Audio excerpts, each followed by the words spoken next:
Hoi! In deze aflevering ga ik je laten zien hoe je een squishy kan knutselen van papier en een ballon. Heb je zin in om dit te gaan knutselen? Klik op de like-button. En als het je gelukt is aan het einde is jouw squishy helemaal goed, dan kan je dus mijn kanaal abonneren voor nog meer van dit soort knutselwerkjes. Het is het leukst om je eigen monster te ontwerpen en daar kan je ook natuurlijk al even een tijdje over doen. Maar vind je het lastig om te tekenen, dan kan je ook mijn werkvel gebruiken die je hier ziet. Hieronder bij de beschrijving van deze video plaats ik een link naar mijn website waar je dit kan vinden en printen en dan kan je dus hiermee aan de slag gaan.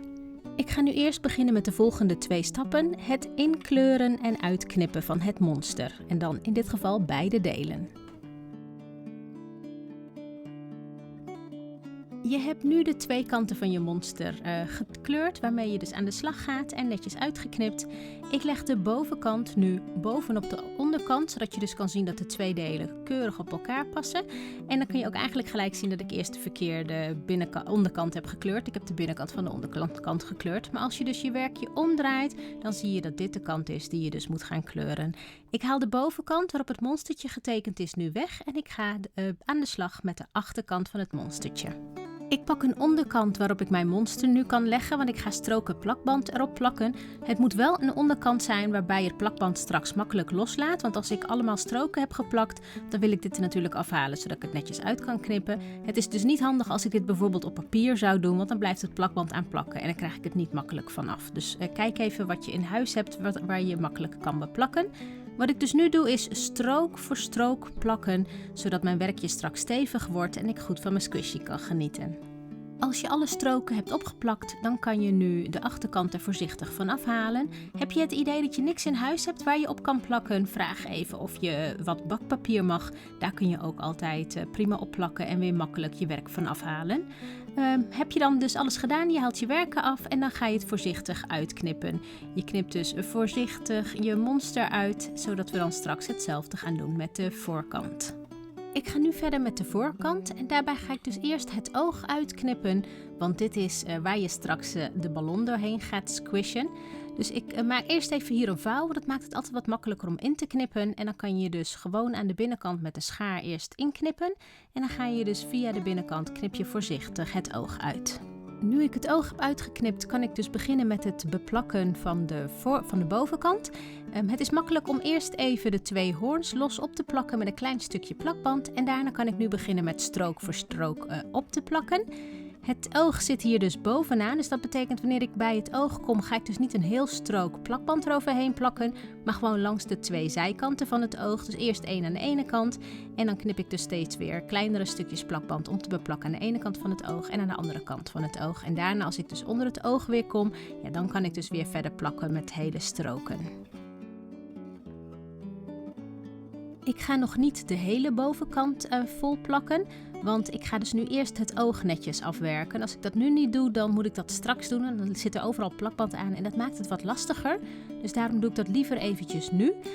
Ik haal dit er weer voorzichtig af en ik ga het netjes afplakken rond het oog. En dat ga ik dus doen door steeds stukjes in te knippen. En dat maakt het dan makkelijker om dan dus de korte strookjes plakband die ik dus heb ingeknipt, om die naar achteren te plakken om het oog netjes af te werken. Als ik dan zo meteen mijn werkje omdraai, dan kun je dus aan de achterkant zien hoe netjes de losse stukjes die ik geknipt heb, de smalle stukjes, hoe netjes die dus naar achteren zijn geplakt. En zo maak ik dus het hele oog af. Nu ik het oog netjes heb afgemaakt, plak ik mijn werk weer gewoon eventjes op. En nu ga ik dus wel alles beplakken en ga ik mijn werk wel helemaal afmaken door strook voor strook helemaal vol te plakken.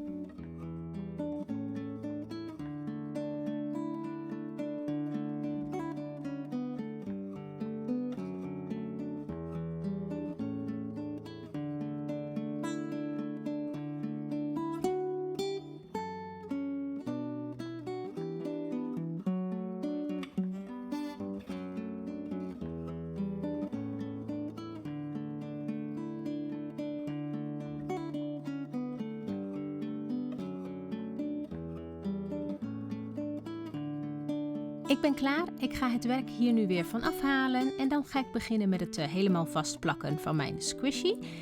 Ik pak de achterkant er weer bij en hierbij moet ik nog wel eventjes goed opletten dat ik het niet verkeerd op elkaar plak. Nou ja, ten eerste past het ook niet helemaal als je het verkeerd bovenop elkaar zet. Maar dus de binnenkant die moet er dus nu bovenop en de achterkant die ik zo mooi beplakt heb, ja, die wijst dus natuurlijk nu naar buiten. Nou, dan zet ik het heel netjes op elkaar en dan ga ik beginnen met het vastplakken van mijn squishy. En dat doe ik dus door steeds smalle strookjes in het plakband te knippen. Want als ik het naar achteren probeer te duwen, wordt het anders niet zo heel erg netjes. Maar als ik er dus steeds smalle strookjes in knip, dan kan ik dat steeds makkelijker naar buiten duwen en netjes aan elkaar vastplakken.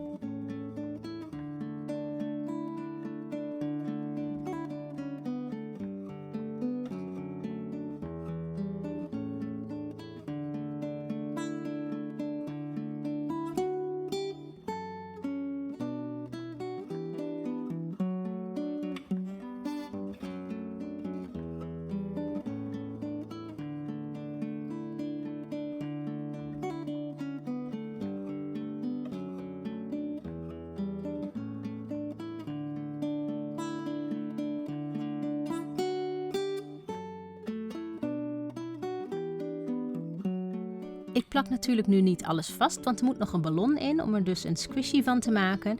En dat doe ik dus door te stoppen ongeveer bij de handen van het monster, want dan heb ik genoeg ruimte om nog een ballonnetje erin te proppen voordat ik mijn werk helemaal dicht maak. Ik blaas ook een ballonnetje op en dan hier moet je wel even opletten, want als je je ballonnetje te groot opblaast, dan past het er niet meer in. Dus je moet eerst even een beetje oefenen met het blazen en nog niet gelijk knopen inleggen om te kijken hoe groot je opgeblazen ballon moet zijn voordat je hem dichtknoopt om het in het werkje te proberen te passen. Nou, dan prop ik dus het ballonnetje hierin en ik begin eerst bij de hoorns, want die zijn natuurlijk het lastigst, maar dan ook het makkelijkst om mee te beginnen. En strook voor strook plak ik eerst de hoorns vast.